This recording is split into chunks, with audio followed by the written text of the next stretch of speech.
En la pregunta número 1 nos dice lo siguiente.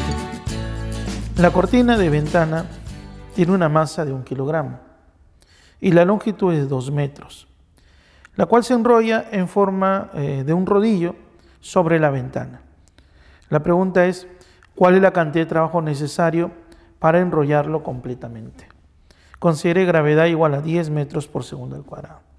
Bien, entonces hemos representado acá la cortina de una ventana que tiene forma rectangular y la longitud de la cortina es de 2 metros. Esta cortina debe ser enrollada. Entonces hemos colocado en la parte superior una especie de manivela que vamos a ir girándola, ¿sí? La vamos a ir girando de esta manera y a la vez que se va a ir girando, se va a ir enrollando. Al final se debe enrollar completamente, o sea, esta debe ser la situación final. Nos están preguntando cuánto es la cantidad de trabajo necesario. ¿Qué significa la palabra necesario? La palabra necesario implica lo mínimo posible. Entonces, lo que en otras palabras te están pidiendo es cuánto es la cantidad de trabajo mínimo que hay que desarrollar para enrollar esta cortina. Entonces, acá digo lo siguiente. Nos piden el trabajo necesario. En otras palabras, el trabajo mínimo.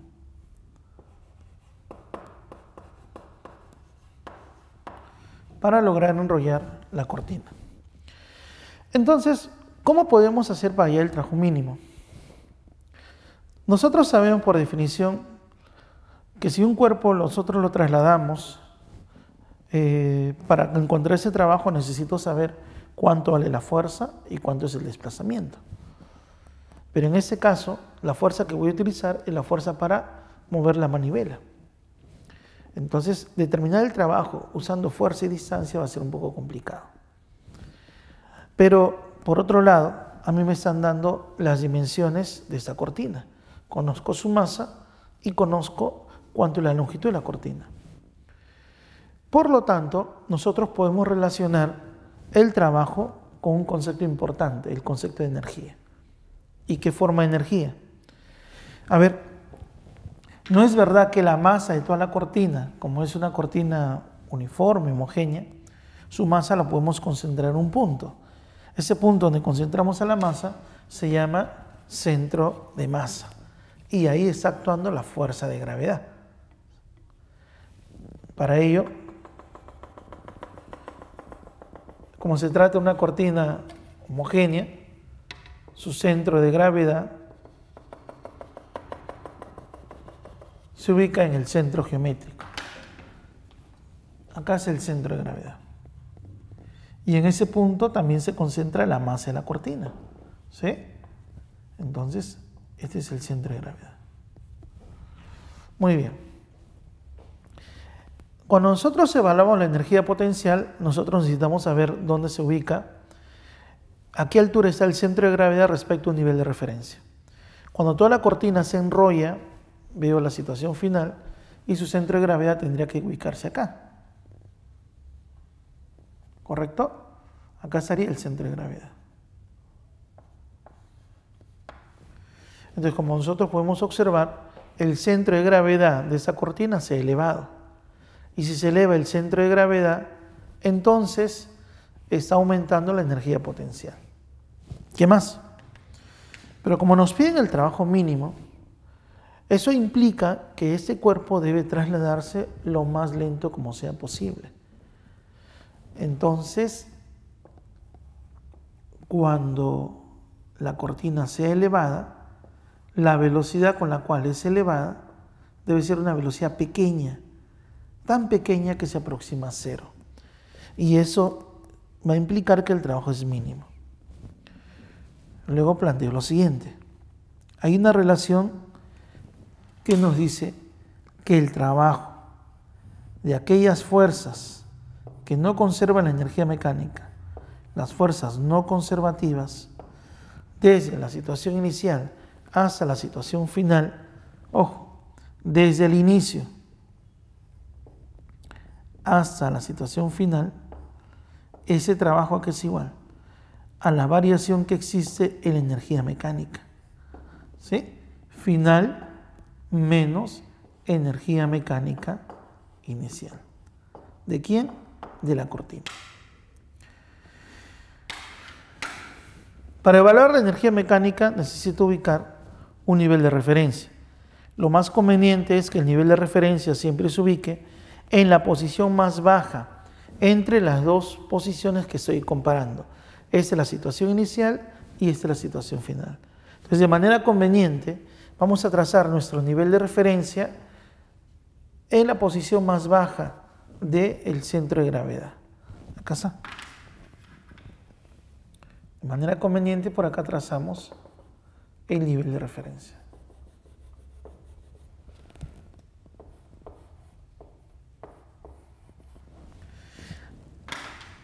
Si esto viene a ser el nivel de referencia, entonces podríamos decir que al inicio no había energía potencial, ¿sí? Porque no hay altura para ese nivel de referencia. Como la cortina se va a desplazar lentamente, tampoco va a haber energía cinética. Entonces, la energía mecánica que hay al inicio es igual a 0. Pero al final, la cortina, su centro de gravedad se ubica a una determinada altura. Por lo tanto, tiene energía potencial, porque está a una altura. ¿A qué altura se ubica? Se ubica a una altura de 1 metro, ¿no? Porque como ese punto es el centro, se ubica justo en el punto medio, ¿no? Entonces está a una altura de 1 metro. Como ha sido enrollado lentamente, prácticamente acá tampoco hay energía cinética. Entonces la única energía que tenemos al final es la energía potencial gravitatoria, que es la masa por la gravedad y por esa altura de 1 metro. Y esto es igual al trabajo de las fuerzas no conservativas. Bueno, justamente la única fuerza no conservativa que va a realizar trabajo es la fuerza que va a ejercer la persona para enrollar a la cortina. ¿Sí? Entonces acá vamos a plantear que esto es el trabajo necesario, ¿no? Es el trabajo mínimo que te están preguntando. ¿Y cómo se calcula la energía potencial gravitatoria? A ver, la masa vale 1, la gravedad, según datos del problema, es 10, y la altura que se está elevando del centro de gravedad es 1 metro. Multiplicamos, y esto es igual a 10 joules. Este es el trabajo mínimo. ¿Sí? 10 joules.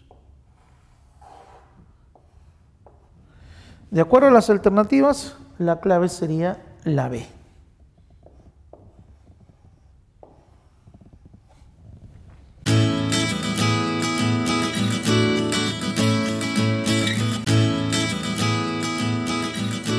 En la pregunta número 2 nos plantean lo siguiente. Una barra de 8 metros de longitud y de masa despreciable se encuentra soldada a 2 pequeñas esferas de 200 gramos cada una. Si el sistema es abandonado en la posición mostrada y la superficie cilíndrica presenta poca fricción, la pregunta es, ¿cuánto calor se disipa hacia que el sistema se detenga? Considere gravedad igual a 10 metros por segundo al cuadrado. Muy bien. Entonces nos dan este gráfico. ¿Sí? Acá tenemos 2 esferas que están unidas a esta barra. Según el gráfico, esta superficie cilíndrica presenta un radio. El radio de la superficie cilíndrica es igual a 5 metros. Y esta barra, que es de masa despreciable, presenta una longitud de 8 metros. Entonces, dato del problema.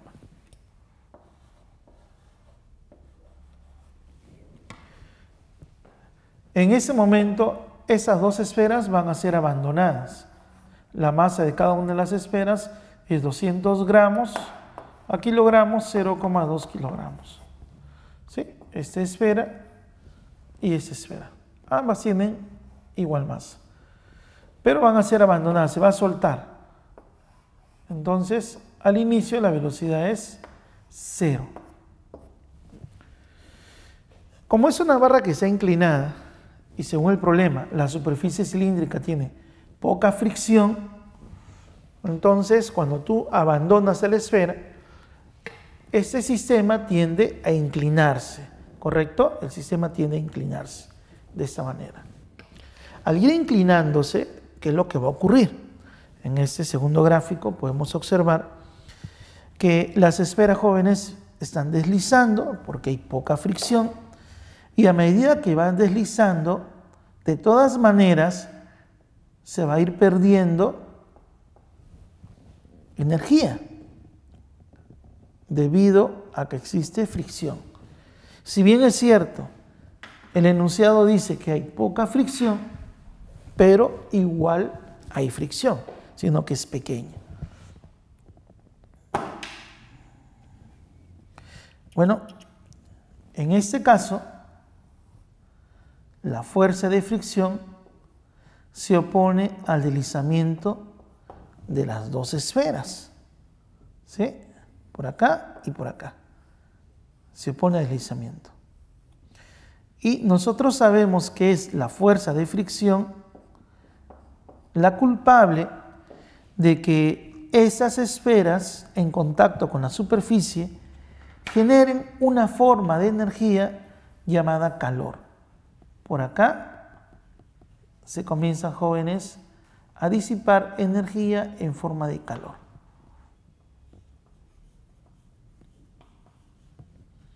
¿Sí? Pero como la fricción es pequeña, ese calor se va disipando poco a poco.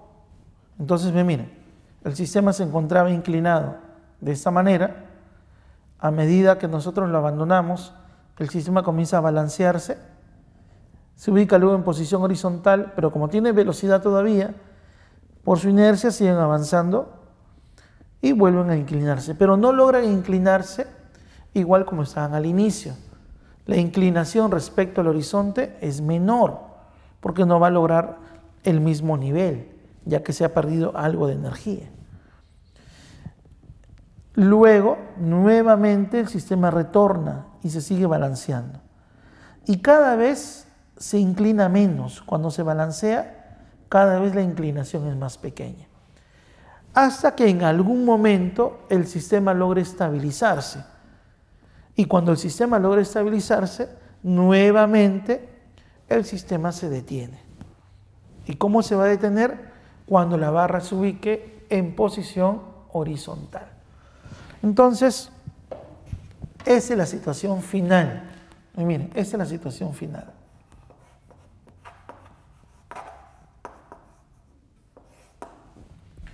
Y esa es la situación inicial.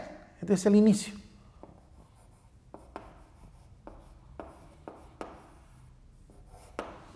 ¿Correcto?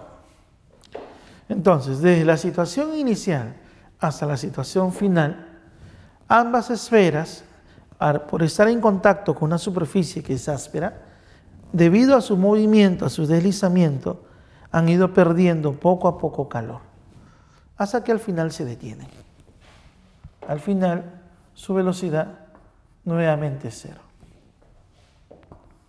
Y el sistema se estabiliza. Entonces nos preguntan cuánto calor se ha disipado. Muy bien. Recordamos lo siguiente. A ver. Nos piden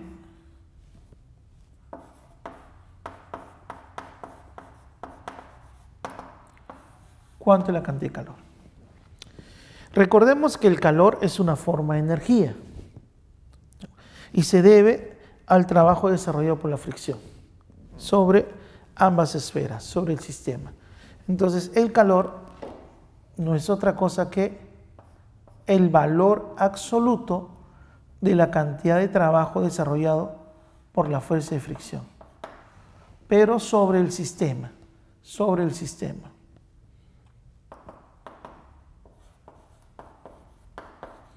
ambas esferas, sobre el sistema.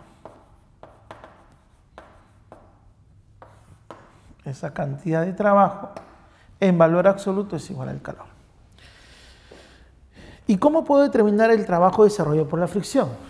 Bueno, una manera de encontrar el trabajo es multiplicando la fuerza por la distancia, siempre y cuando la fuerza sea constante. Pero ustedes observarán que a medida que las esferas van moviéndose, la inclinación que representa, jóvenes, la normal con el horizonte va cambiando. Y por lo tanto, cuando cambia el valor de la normal, cambia también el valor de la fuerza. O sea, el valor de la fuerza de rozamiento va a ser variable. Entonces, encontrar el trabajo de la fuerza de rozamiento sobre cada esfera, ayudándonos en la relación fuerza por distancia, va a ser bastante complicado. Por otro lado, nosotros sabemos que existe una relación en la cual, para el sistema, el trabajo de las fuerzas no conservativas, desde la situación inicial hasta la situación final, es igual a la energía mecánica del sistema en la etapa final menos la energía mecánica del sistema en la etapa inicial. ¿Sí? Este es el trabajo de las fuerzas no conservativas. O también se le conoce como el trabajo de las fuerzas que son diferentes a la fuerza de gravedad y a la fuerza elástica. Entonces, ese trabajo es la variación de energía mecánica. ¿Sí? Entonces, me parece que de esa manera sería mucho más sencillo encontrar el trabajo. ¿Por qué? Veamos quiénes son las fuerzas no conservativas que realizan trabajo. Aparte de la fuerza de rozamiento, sobre ambas esferas también actúa su fuerza de gravedad,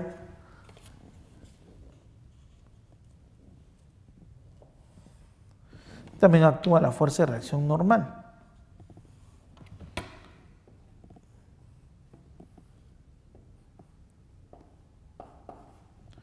Y acá actúa la fuerza de gravedad.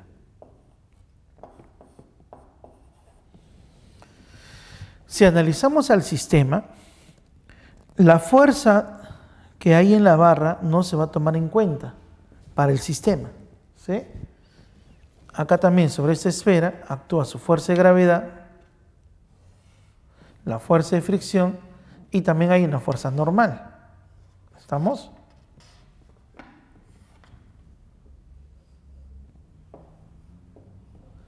Pero ¿qué ocurre?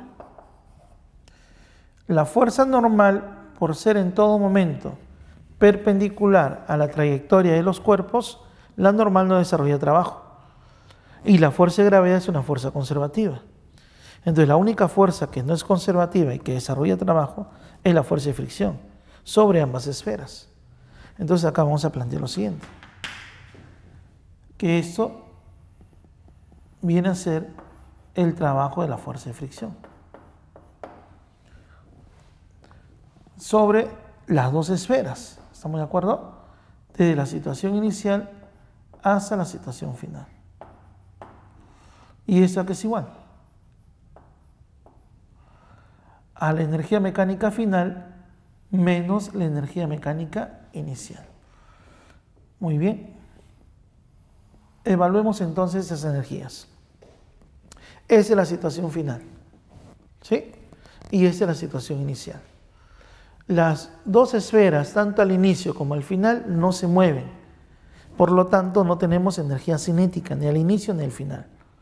Lo único que tenemos es que las esferas se encuentran en una determinada posición con respecto a un nivel de referencia que debemos nosotros tomarlo en cuenta, ¿no? Pero ¿cuál es ese nivel de referencia? La sugerencia es que tú elijas como nivel de referencia la posición más baja.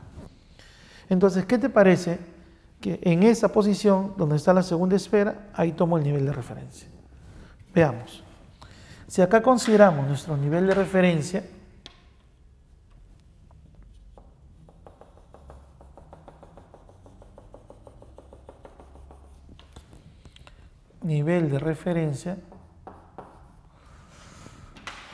necesito saber a qué altura se encuentra esta esfera respecto a ese nivel de referencia, ya que acá la altura es igual a 0.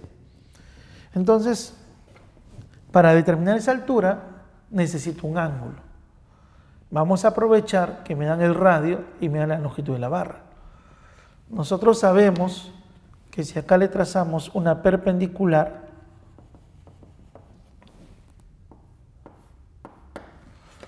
no es verdad que acá tenemos una circunferencia y la longitud de la barra es como si fuera una cuerda. Entonces, cuando yo trazo una perpendicular desde el centro hacia una cuerda, ¿dónde va a caer? En el punto medio. En consecuencia, ese segmento mide 4 metros y el radio mide 5 metros. Esa figura es una figura conocida.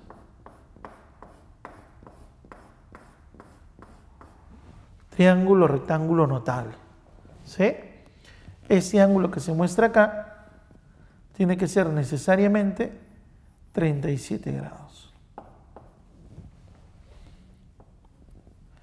Aprovechamos que la línea que hemos trazado es horizontal y ese diámetro también es horizontal. Entonces, alternos, internos, ese ángulo es 37 grados.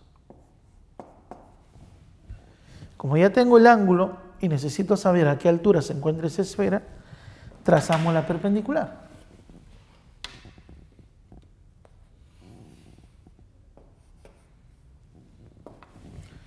Entonces tenemos acá una figura conocida. Miren.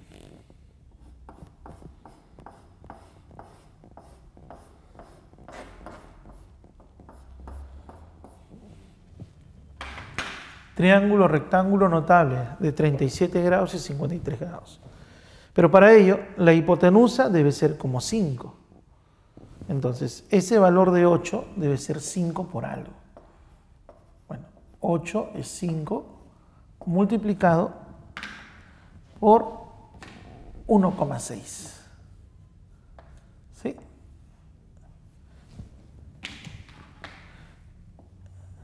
El cateto que se opone a 37 grados tiene que ser 3 por 1,6. Eso sería 4,8 metros. Muy bien. Entonces, ya sabemos a qué altura se encuentra esa esfera con respecto al nivel de referencia. La otra esfera no tiene altura. Entonces, miren, cuando hablemos de la energía mecánica inicial, sería la masa de una de las esferas multiplicado por la gravedad y multiplicado por la altura. Y la altura es 4,8 metros. Muy bien, acá está, miren. 4,8 metros. Esa es la altura. Y con eso evaluamos la energía mecánica que tiene el sistema al inicio. Esa esfera no tiene altura porque este es el nivel de referencia. Ahora tenemos que evaluar la energía mecánica final, pero respecto del mismo nivel de referencia. Entonces veamos la figura final. ¿Sí? Miren. Trazamos nuestro radio desde el centro de la circunferencia. Este radio es 5 metros. Trazamos acá la perpendicular a la cuerda. Sabemos que todo es 8 metros. Ese segmento es 4 metros. Y por lo tanto, este segmento que se encuentra acá tiene que ser 3 metros, necesariamente. Pero ¿qué ocurre? Ambas esferas se encuentran por debajo del centro, por debajo, a 3 metros. Pero el nivel de referencia está por debajo del centro a 4,8 metros. Entonces, si trazamos nuevamente el nivel de referencia, que es una horizontal,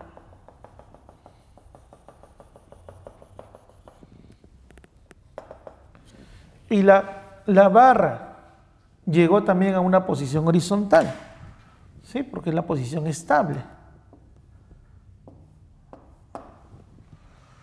Entonces, todo este segmento debe ser 4,8 metros. Miren, debe ser 4,8 metros. Ese pequeño segmento necesariamente tiene que ser 1,8 metros. Por lo tanto, ambas esferas se encuentran respecto del nivel de referencia a una altura de 1,8 metros. Como se trata de las dos esferas, la masa sería 2m. Lo multiplicamos por la gravedad y lo multiplicamos por la altura. La altura es 1,8. Muy bien, acá sería menos. Vamos a reemplazar. Esa masa es 0,2 kilogramos. Acá es 2 por 0,2 por 10 y por 1,8. Menos. Acá tenemos 0,2 por 10 y por 4,8. A ver, operamos. Este 10 con el 0,2 sería 2. 2 por 2, 4. 4 por 1,8 sería 7,2. ¿Sí? Menos. Este 10 con ese 0,2 sería 2. Por el 4,8, 9,6. Por lo tanto, la diferencia sería menos 2,4 joules. Ese es el trabajo desarrollado por la fuerza de fricción sobre las dos esferas, sobre el sistema. Entonces, el calor es simplemente el valor, ¿no? ¿Cuánto es la cantidad de calor que se disipa? 2,4 joules.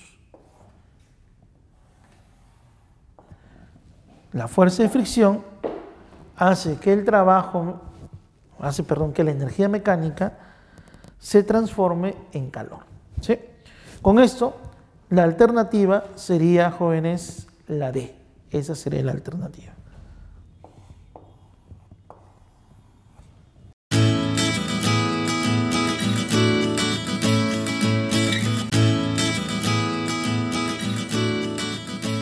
Pregunta número 3. Un proyectil lanzado bajo un ángulo respecto del horizonte explota en el punto superior de la trayectoria. A una distancia horizontal de 50 metros con respecto del cañón y en forma de dos fragmentos de igual masa. La pregunta es la siguiente: ¿a qué distancia del cañón impacta el segundo fragmento? Si el primero retorna por la trayectoria del proyectil, desprecie la resistencia del aire. A ver, hemos representado acá en esta figura, de acuerdo a los datos del problema, un cañón que está lanzando un proyectil bajo un ángulo respecto al horizonte. Entonces, como vamos a despreciar los efectos del aire, ese proyectil va a desarrollar un movimiento parabólico de caída libre, ¿sí? Y en algún momento va a llegar a la parte más alta. Cuando llega a la parte más alta, eso implica que la velocidad es una velocidad horizontal, no tiene componente vertical, ¿sí?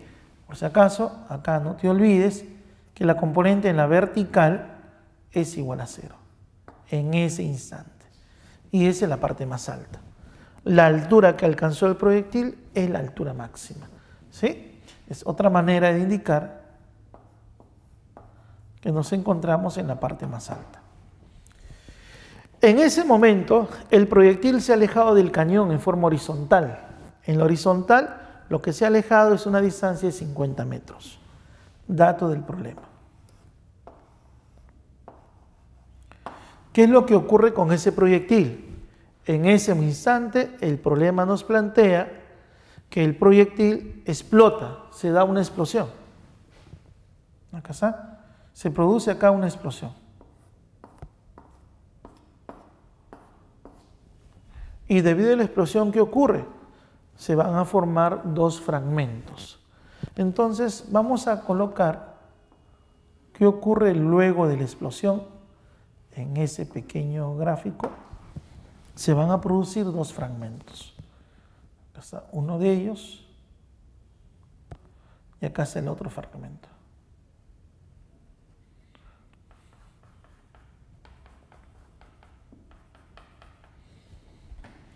Pero esos dos fragmentos, según el problema, son de igual masa. Entonces, ¿qué les parece si consideramos que la masa de cada uno de ellos es m? Si la masa de cada uno de ellos es m, entonces la masa del proyectil es 2m, ¿correcto? Acá sería, miren, 2m, la masa de todo el proyectil. Y luego me dicen lo siguiente, que el primer fragmento va a retornar por la misma trayectoria del proyectil. Entonces, vamos a hacer lo siguiente, miren. Este es el punto donde se está dando la explosión, justo en ese lugar. Acá se produjo la explosión. ¿Sí? Acá está. Y ese primer fragmento debe regresar por la misma trayectoria en que fue lanzado el proyectil. Por lo tanto, ese primer fragmento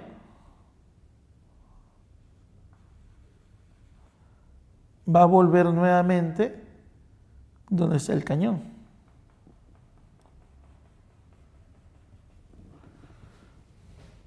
Si esto es así, si eso ocurre de esta manera, es porque ese proyectil o ese fragmento del proyectil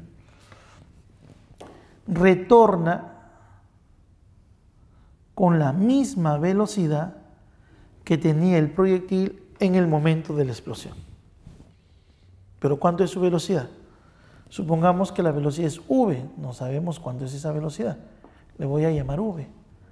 Entonces ese fragmento cuando regresa también con v, para que describa la misma trayectoria, porque debe avanzar la misma distancia horizontal, ¿correcto?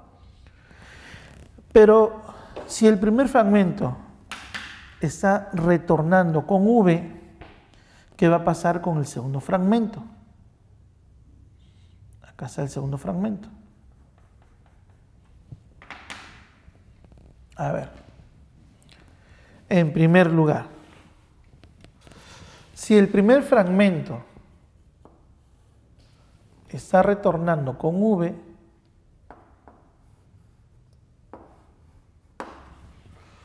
el segundo fragmento necesariamente va a tener que seguir moviéndose hacia la derecha. ¿Por qué hacia la derecha? A ver, y con una velocidad que no conozco, que le voy a llamar u. A ver, ¿no es verdad que antes que se produzca la explosión, ese proyectil tenía una cantidad de movimiento? Y después que se produce la explosión, ambos fragmentos también tienen cantidades de movimiento. Pero entre un instante antes de la explosión y un instante después de la explosión, se considera que la cantidad de movimiento del sistema se conserva. ¿Sí? Esto ocurre antes de la explosión y esto es después de la explosión.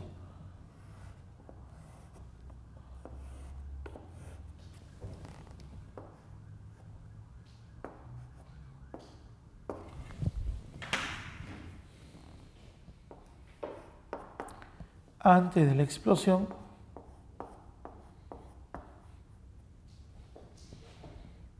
y esto es después de la explosión.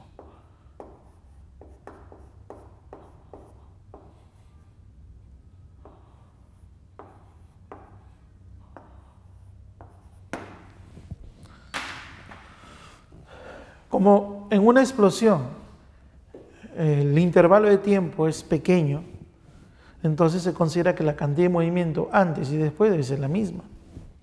Pero la cantidad de movimiento que tiene el proyectil está dirigido para la derecha. Por lo tanto, entre estos dos fragmentos, la cantidad de movimiento del sistema debe seguir dirigido para la derecha. Entonces acá planteamos lo siguiente. La cantidad de movimiento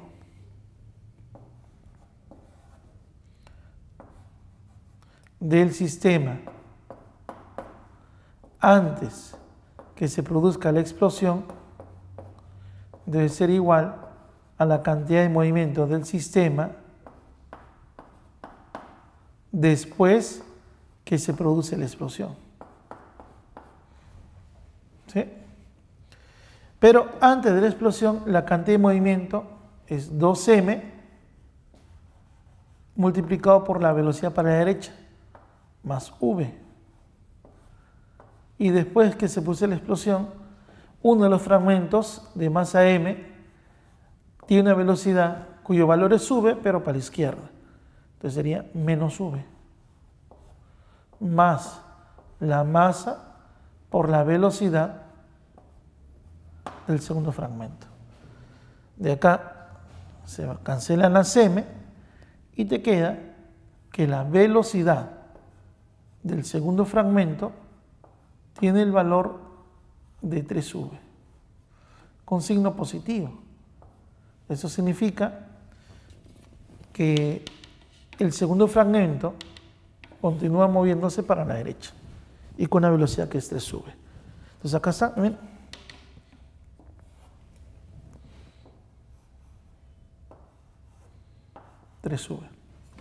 Entonces la trayectoria que va a seguir ese fragmento también va a ser una parábola, porque es afectado por la gravedad.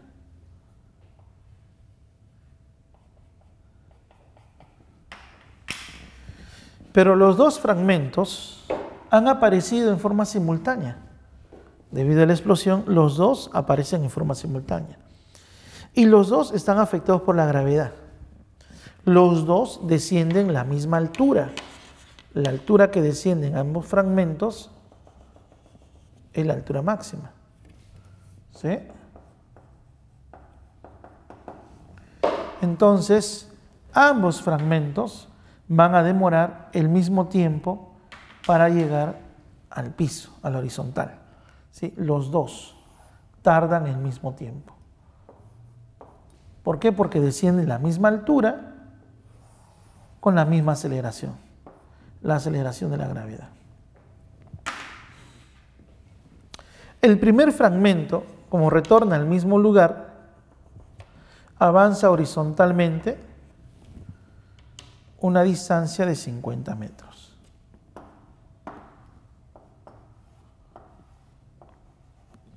Mientras que el segundo fragmento, cuando llega al piso, avanza una distancia que no conocemos, que le vamos a llamar L. Y lo que nos están preguntando es cuánto es la separación del segundo fragmento respecto del cañón. O sea, me están preguntando esta distancia. ¿A qué distancia horizontal impacta el segundo fragmento respecto del cañón? Te piden X. Para determinar X, necesariamente debo conocer L, ya que de acá X es 50 más L. Pero L viene a ser lo que avanza el proyectil en forma horizontal. Entonces, nosotros sabemos del movimiento parabólico de caída libre que en la horizontal ambos proyectiles desarrollan movimientos rectilíneos y uniformes, ¿sí o no? En la horizontal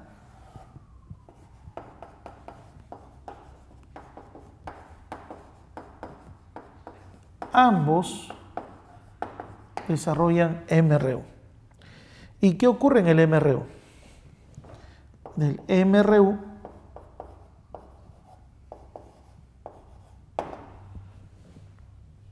los dos avanzan distancias que son proporcionales a los tiempos, porque las velocidades se mantienen constantes. Pero el tiempo para los dos es el mismo.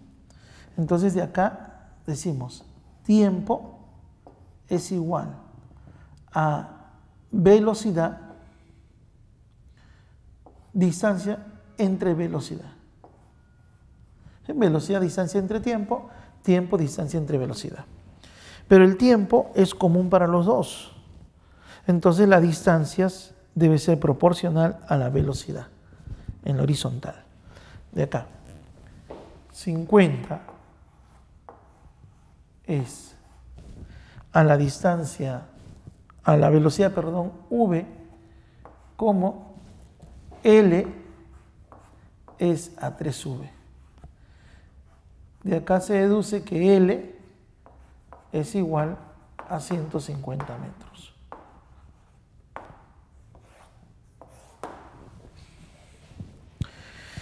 De la figura,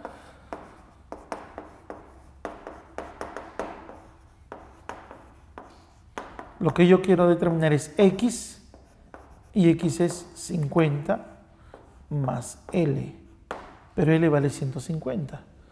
Por lo tanto, X es igual a 200 metros.